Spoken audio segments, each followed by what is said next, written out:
Elias didn't flinch when the younger men mocked him. He just raised his pistol and fired 5 shots so precise they tore a single hole through the center of the target. Then he turned slightly, voice low but sharp as steel, and said, "I've buried 5 brothers who died for people like you, so no, your words don't shake me." Silence fell over the range, not out of fear, but out of sudden, sobering respect. Every Tuesday at 10 a.m. Sharp, a dust-colored 1992 Chevy C-1500 rolled into the cracked parking lot of the Marigold Gun Range tires, crunching over loose gravel like clockwork. No matter the season, rain cutting sideways in March or summer sun hammering down on the blacktop in July, he showed up. Always the same faded denim jacket, boots worn soft with time, a canvas shooting bag in one hand and a green Stanley thermos in the other. Elias Rowe didn't speak much. A nod to the clerk behind the window, a scribbled signature on the logbook, and he'd head straight for lane 6. No hesitation, no wasted motion. Some of the regulars called him the Orchid, mostly because of the tattoo on his arm, the one he never bothered to cover. A small, delicate flower, impossibly detailed, etched above 6 digits, and what looked like a thin combat knife running through the stem. Most folks figured he was ex-military, maybe a sniper, maybe just some old man clinging to a ritual. Either way, no one bothered him, and he never invited conversation until the day Trevor Holt walked in. Trevor was wiry, sun-darkened, and carried himself like someone who'd spent too long being broken down to get built back up. Fresh off Phase 1 of his Marine Raider pipeline at Camp Lejeune, he was home for exactly 6 days. He wasn't looking to relax. He was looking to train. His cousin Brett, a local sheriff's deputy, brought him out to Marigold for a few rounds. "A good place to reset your fundamentals," Brett said. "Don't mind the ghosts. Place has plenty." Trevor smirked, but the second they walked in, his eyes landed on Elias. Lane 6. The old man's stance stopped him cold. Textbook perfect. Feet shoulder width. Elbows in. Controlled breathing. 3 shots. Then a pause. 3 more. All center mass. It wasn't flashy. It wasn't loud. It was something else entirely. Precise. Reverent. Trevor leaned toward Brett. "That guy. What's his deal?" Brett didn't look up from loading his Glock. "Elias Rowe. Been coming here every Tuesday longer than I've had a badge. Nobody talks to him. Doesn't talk back." Trevor watched another trio of shots punch the exact same hole. "That's not weekend warrior form." Brett chuckled. "Maybe not, but good luck getting him to say a word." But Trevor didn't believe in luck. He believed in details. And that tattoo had details. The orchid was too specific, the digits too precise.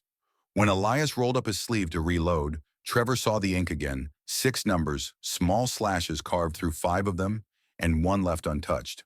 The flower above them was unlike any military insignia he'd ever seen, and he'd been drilled on plenty. That dagger through the stem. That said something. Not for show. That was for memory. After 10 minutes of his own shooting, Trevor set his weapon down and walked over, careful, respectful. "Excuse me, sir," he said. "Sorry to bother you, but that tattoo, is that Unit Orchid?" Elias didn't look surprised. He didn't even look at Trevor at all. He kept his eyes forward, then let out a slow breath, like he was weighing something. Finally, his voice came gravel soft but steady. "Haven't heard that name spoken in 40 years. Trevor stood still. "I'm not trying to pry, sir. Just, I've only seen something like it once. Instructor Thomason had a similar mark. Wouldn't talk about it." Elias finally turned. His eyes were dark, clear, and deeply still, like water that had seen the bottom of too many rivers. "Thomason still got that limp." Trevor blinked. "Yeah. From a training injury, I thought." Elias gave a dry laugh. "Nah, not training. Shrapnel, Cambodia. That hit like a slap." Trevor opened his mouth, but nothing came out. Elias looked him up and down. "You're a raider, aren't you?" "Trying to be." "Then you ought to know better than to go asking questions you might not be ready to hear answers to." Trevor didn't smile. Not this time. Because he understood. That wasn't a brush-off. It was a test. An invitation behind a locked door. Elias turned back to his lane. "You coming to shoot or you coming to listen?" Trevor didn't hesitate. Both. That was how it started. Trevor came back Thursday, then again the next Tuesday. Brett laughed, said the kid was obsessed. Maybe he was, but Trevor knew something sacred when he saw it, and there was something sacred about the way Elias moved on the range. Each shot was part prayer, part exorcism. After 3 visits, Elias finally waved him over without prompting. They sat on the bench behind lane 6, just 2 men in a sea of brass and burnt powder. You see the orchid, Elias said, pointing to the tattoo. We chose that flower on purpose. Orchids don't belong in war, but they grow in impossible places. Roots through stone, blooms in jungle rot. That's what we were supposed to be. Beauty in the dirt. Something nobody believed would survive. He ran his finger along the digits below. 6 of us. They gave us numbers, not names. Kept us off the books. We were ghosts doing the work even the shadows wouldn't touch. Trevor asked nothing. Just listened. Every time one of us died, I carved a line. Not to honor, to remember, to punish. Trevor's breath caught. 5 slashes. Yeah, Elias said. 5 men, 5 deaths. And I'm still here. That Tuesday stretched longer than most. Elias didn't shoot for a while. He just talked. No dates, no ranks, just names. Silas, the one who made coffee out of boiled grass. Donnie, who could sleep on tree limbs. Manny, who sang Sam Cooke under his breath when scared. Raymond, the only one who wrote letters. And Benji, the youngest. Didn't even know how to shave when they sent him in. Trevor scribbled names in his notebook, trying to capture the way Elias said them. Like each name was an entire life compressed into a single breath. Why tell me all this, Trevor finally asked. Elias looked him dead in the eye. Because you saw the flower? Most people see the gun. He stood, poured himself a cup of black coffee from the thermos, then raised it toward lane 6 like a toast, to the ones who bloomed where they shouldn't have. And just like that, the old man lifted his pistol and drilled 3 shots into the shape of an orchid stem, each petal perfect, precise, and impossibly still. Trevor watched notebook, open, heart thudding. He wasn't looking at a relic. He was looking at a man still standing on the battlefield decades later, alone but not broken. That night, Trevor looked up orchids in Southeast Asia. Found one species rare, said to only grow near the ruins of war-torn temples. Locals called it the survivor. He wondered if Elias knew, or if he had just become one himself. And the truth was, this wasn't just an old soldier story. It was the start of something Trevor didn't yet understand. But he would. Lane 6 had started talking, and Elias Rowe had only just begun. Trevor had been coming to the Marigold gun range every Tuesday for a month now, and by the 5th week, something in the air had changed. Not in any loud, obvious way. Marigold was never that kind of place, but in the quiet shifts that only a watchful eye would catch. A slight nod from the front desk clerk when Elias walked in. The way other shooters glanced over at lane 6 was something like curiosity laced with reverence. Or maybe it was caution. But on this particular Tuesday, the parking lot was more crowded than usual, and Trevor felt it the moment he stepped out of his car. A new group had taken up the lanes just to the left of Elias. 4 men, loud, built like ex-linebackers, all in matching dark hoodies and backward caps. They moved with the careless swagger of men who had never had to earn silence, who thought volume was proof of strength. Trevor's boots hit the gravel with purpose. He caught sight of Elias already setting up at lane 6, same canvas bag, same thermos, same unshakable calm. The old man gave him a brief nod, then went back to loading his pistol eyes, never leaving the bench. Trevor set up at lane 7 just beside him, but the noise coming from lanes 2 through 5 kept yanking at his focus. The new guys were laughing too loud, mocking targets, cracking jokes about how they could smoke any old vet in here with their eyes closed. Trevor felt his jaw tighten, but Elias didn't react. Not yet. Then one of them said it, loud enough for everyone nearby to hear. Hey, check out Grandpa over there. Think he remembers which side of the barrel the bullet comes out of? Laughter erupted. Trevor turned, blood boiling, but Elias raised a hand slightly, a quiet gesture that said, let it go. Another voice followed. Bet he's just here to smell the gunpowder and feel young again. Trevor took a step forward. Back off, he snapped. Man's been hitting tighter clusters than any of you since before you were in diapers. The tallest of the group turned. Whoa, relax, Junior. Didn't know he had a fan club. Elias still hadn't said a word. He just stood, calm as ever, picked up his pistol, and turned toward his lane. He lifted the weapon, adjusted his stance, and without hesitation fired 5 shots in slow measured rhythm. Pop, pop, pop, pop, pop. The paper target didn't just tear, it folded inward at the center, a single ragged hole where all 5 rounds had punched through. Elias lowered the pistol, turned slightly toward the group, not fully, just enough to be heard. "I've buried 5 brothers who died protecting people they never met," he said, his voice clear, level, and bone-deep steady. "So if you think your words mean anything to me, you're not as dangerous as you pretend. You're just loud." The range fell quiet. The clerk behind the window leaned slightly to get a better view. One of the younger guys, barely out of his 20s, actually took a step back. Nobody said a thing. Not right away. Then the group packed up in an awkward silence and left 10 minutes later. No more jokes, no more swagger. Trevor stood there, stunned respect blooming in his chest like something old and holy. "You didn't have to say anything," he muttered as Elias sat back down on the bench. "No," Elias said, eyes on the target. "But sometimes people need to be reminded what silence costs." The next day, Trevor found out Elias had been taken to the VA hospital in Fayetteville. Heart episode. Nothing fatal, but enough to knock him down for a few days. So Thursday morning, Trevor brought coffee and sat beside Elias's hospital bed in the quiet gray room that smelled like antiseptic and old leather shoes.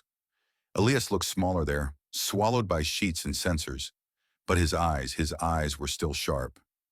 "Didn't think I'd see you here," Elias said. "Didn't think you were allowed to miss a Tuesday," Trevor replied. Elias gave the faintest smile. "Had to switch ranges. This one serves terrible coffee." They sat like that for a few minutes. Then Trevor asked the question that had been burning a hole in his chest since their last talk. "You ever wonder if we're supposed to carry all of it? The stories, I mean. The pain." Elias didn't answer right away. He took a slow breath. "Then let me tell you something I never said out loud." Trevor leaned in. It was 1971, northern Cambodia. We were given orders to sweep a village. Intel said it was a Viet Cong hub. Command assured us all civilians had been cleared out the day before. Elias stared at the blank hospital ceiling, like it held the scene frozen in time. "We dropped in at dawn. Thick fog, knee-deep mud. No contact. Just silence. We moved house to house, cleared each one. Found nothing but empty beds, burned out fires." He paused. Trevor didn't blink. "And then I saw him. A kid, maybe 9, 10 at most, standing in a doorway holding something close to his chest. I shouted. He didn't move. I fired." Elias's voice didn't shake. It didn't need to. The weight of the words was enough. "When I got close, I realized what it was. Not a gun, not a grenade. It was a carved orchid. Handmade, from wood. Just like the one on our tattoos." Trevor's heart sank. He couldn't speak, could barely breathe. "That image," Elias continued, "followed me. Every year. Every time I saw an orchid, every dream that ended in silence. I never told anyone. Not my wife. Not the VA. Not even the other men in the unit." "Why now?" Trevor finally asked. Elias turned his head to face him, eyes clear and calm. "Because you're the only one who ever asked what the flower meant. Everyone else just saw an old man with a gun." Trevor swallowed. "It wasn't your fault." "Wasn't his either," Elias replied. "That's what makes it burn." The monitor beeped gently in the background. Outside the window, an early spring breeze shook the dogwood trees. "Do you think it ever goes away?" Trevor asked. Elias closed his eyes for a long second. "No, but it grows quiet. Takes root. Some pain doesn't die. It just becomes part of who you are." Trevor sat with that, let it settle in his bones. "You never asked for forgiveness." "Because it's not mine to ask for," Elias said. "I don't want to be forgiven. I want to be remembered. The right way, all of it." Trevor looked down at his hands. Strong, young, clean. He wondered what they'd look like 50 years from now. Would they still be steady, or would they shake with things too heavy to name? Elias shifted in bed, the lines on his face deeper now. "The orchid meant something. We chose it because it blooms where nothing should. But I think I misunderstood it. I thought we were the flower. But maybe it was the memory we carried. Fragile, refusing to die." The room fell silent again. No more words, just presence. And in that stillness, Trevor realized that Elias wasn't just a man. He was a vessel a grave, a garden, and every story he told was another bloom refusing to be forgotten. The guilt, the honor, the unbearable gray between them, it all had roots now. And those roots were growing in Trevor, whether he was ready or not. The following Tuesday, the range was quieter than usual. The regular noise shots cracking through still air, brass bouncing off concrete murmured advice passed between fathers and sons, felt muffled like the whole place was holding its breath. Trevor showed up earlier than he ever had. There was no sign of Elias's truck in the lot, but he set up anyway, lane 6, just like always. He unpacked slowly, methodically, the way Elias had taught him. Every motion had weight now. Every step felt like stepping into someone else's memory. By 10:15, Trevor knew he wouldn't be seeing Elias that day. Not this Tuesday. Maybe not ever again. The nurse at the VA had told him Elias was stable but tired. He doesn't talk much, she'd added, as if Trevor didn't already know that silence wasn't absence, it was control. Still, it felt strange without that gravel voice, that calm steadiness beside him. The bench felt too wide, the air too thin. Trevor fired a few rounds, but it didn't feel right. So he sat down, pulled out his notebook, and stared at the last line Elias had spoken to him in the hospital. The orchid meant something. Maybe it was never about us. Maybe it was about memory refusing to die. Trevor didn't write anything new that day. He just sat with the weight of it. 3 days later, Elias was discharged. He didn't ask for a wheelchair, didn't want an escort, just signed the forms, grabbed his coat, and walked out of the VA on his own terms. Trevor was waiting at the curb engine running door open. Elias moved slower now, his frame a little smaller, his steps a little shorter. But when he met Trevor's eyes, something stubborn still sparked behind them. "Thought maybe you'd forget what day it was," Elias said. Trevor smiled. "Tuesdays are yours." They didn't go straight to the range. Not at first. They drove in silence down back roads lined with pine and dogwood, past old barns leaning into themselves, and fields gone yellow with early sun. Elias didn't talk. Trevor didn't push. Near the edge of town, Elias finally spoke. "You remember that kid I told you about?" "I do," Trevor said quietly. "I've been thinking about him. Not just what I did, but what I never said after. Not to anyone. I buried it like we were trained to. But it never stayed buried." Trevor kept his eyes on the road. "You don't owe anyone an explanation." Elias chuckled, dry, faint. "Maybe not, but I owe him a voice." They pulled into Marigold just after noon. The lot was empty. Trevor had arranged it, cleared it with the owner. 1 hour private use, just them. No spectators, no distractions. Just silenced targets and the sound of memory being carried forward. Elias stepped out of the truck, stretched carefully, and looked around like he was seeing the place for the first time. "It's quieter than I remember." "You always made it feel that way," Trevor said. They walked to lane 6 together. Elias opened his canvas bag with hands that trembled ever so slightly, but his movements were still precise, measured, ritual. Trevor set out the targets while Elias checked his weapon. No talking, no wasted motion. After a few minutes, Elias took a deep breath and turned to Trevor. "There's something I want you to have." He reached into the inner pocket of his jacket and pulled out a thin folded envelope, aged and soft at the edges. He handed it over without flourish. "Don't open it here. Wait until you're alone." Trevor took it, fingers grazing the brittle seam. "What is it?" Elias looked at him steady. "Instructions for when I'm not around." Then, like nothing had changed, Elias picked up his pistol and stepped into position. He fired 5 shots slow and spaced, each one landing exactly where it was meant to. Not center mass this time, but a deliberate cluster that resembled petals an orchid bloomed in paper. When he lowered the weapon, he looked over at Trevor. "Funny thing about flowers," he said. "They don't bloom for applause. They bloom because something inside refuses not to." Trevor didn't answer. He couldn't. His throat was tight, his chest heavier than it had been in weeks. They packed up in silence. When Elias placed the pistol back in its case, he didn't rush. Every click of metal, every tuck of cloth was like sealing away a piece of himself. As they walked back to the truck, Elias paused beside the bench, ran his hand along the worn grain. "This is where we sat, isn't it? First time I told you anything real?" Trevor nodded. "This is where you showed me what remembering looks like." Elias gave him a long, unreadable look. Then he placed a hand on Trevor's shoulder. His grip wasn't strong anymore, but it still anchored something. You're going to serve, and you'll carry things no one else will see. But don't let silence bury you. Make sure what matters has somewhere to bloom. Then he turned and climbed into the truck. No more speeches. No goodbyes. Just a quiet man and an old engine humming down the gravel path one last time. Trevor waited until nightfall to open the envelope. He sat at his kitchen table notebook beside him, light low. Inside the envelope were 6 index cards, yellowed and handwritten. Each one held a name, a birth year, and a memory. Silas Beckett, 1949. Used to recite psalms when we were lost. Said they sounded like home.